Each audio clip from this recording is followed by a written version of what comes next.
In this video, you will learn how to receive in doubles. I need it! I need it! I will explain the footwork and what to do afterwards, so you're able to not only receive, but also follow up. If you like the content, make sure to like, comment and subscribe, and let's get into it. And on my left, on Sonnenschein, Germany. So the service situation in doubles is very important. Most of the points are actually won or lost in the first few shots in doubles. If you can gain the advantage right after the serve, you already have a huge upper hand within the rally. And there are a few different ways that you can use to receive and then follow up. I will not show different strokes today. I will just show you different footworks and how to follow up afterwards. Starting off, we want to have the correct positioning before actually knowing how to receive. The correct positioning would be the normal receiving stance, so the weak leg in front, this way. And we try to always stay as close to the line as possible. So we see obviously at the top level, almost everyone stands right at the line. In women's doubles, more behind. But overall, we want to really make sure that we can catch every shot at the net quite early. So this is the stance. Have your body weight more or less on the front leg, because we want to move very quickly to the front. Use the calf muscle and the feet to push forward. So we're not standing like this, we stand like this. That way we can quickly push forward, but we can also move backwards.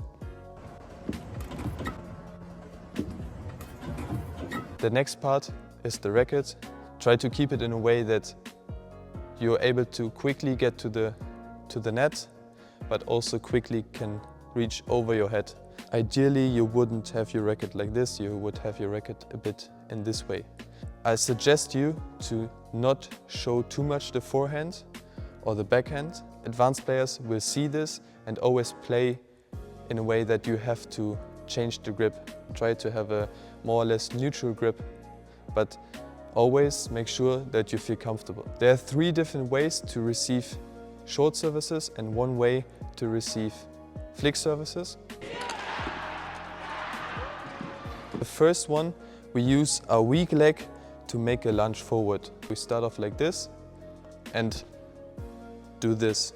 So we push off with the right leg, the strong leg, and use our left leg to move forwards. So like this. Try to push your whole body forward. Do not do this.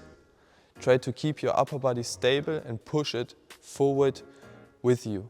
Also try to always get your racket head directly to the shuttle. So not moving downwards and then upwards. We want to directly move forward.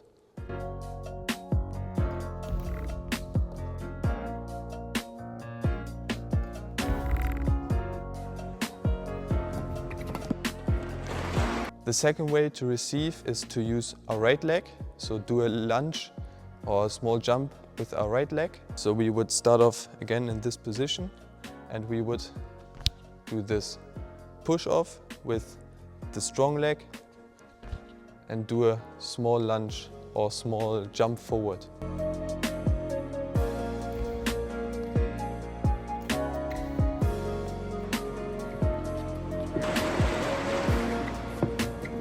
And the last one is to do the same, but go all in.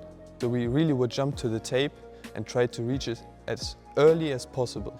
Stand like this and really push off and then jump.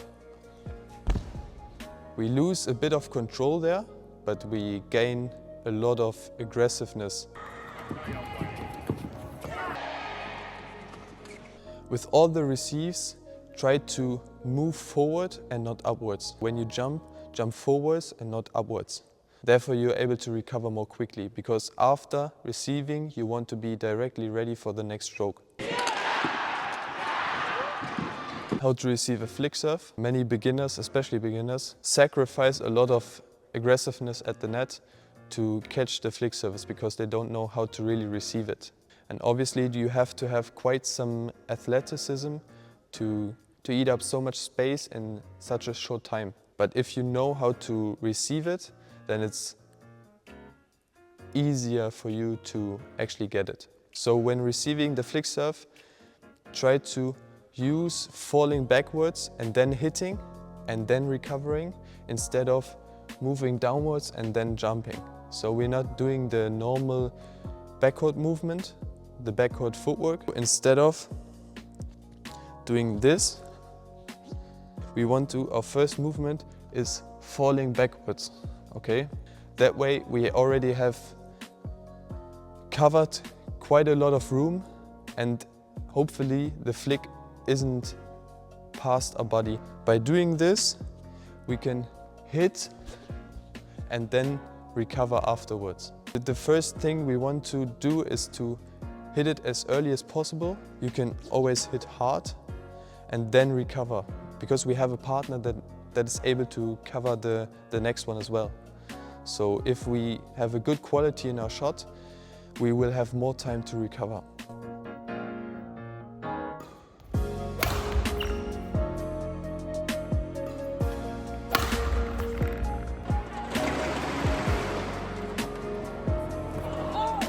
That's basically it. Of course, there's also the flat service that we just have to be ready. That's why we have a racket around here, so we can cover this one as well. After receiving, we have 3 different options how to recover and what to cover afterwards. First one being we receive, and after this, me and my partner will cover side by side. We receive and cover this side, or we receive and cover this side.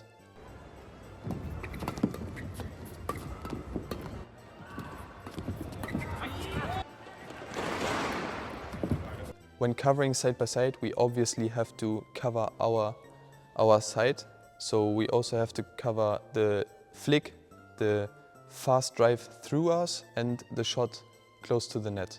The second one being, I receive and I cover the net. I receive and be ready to pounce, to really pounce on the net, take everything that is played short to the net really early.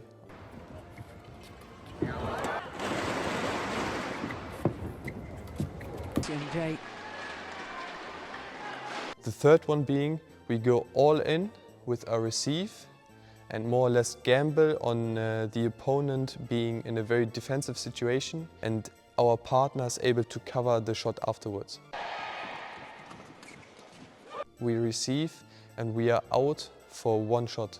So basically doing this, and our partner has to cover the next one.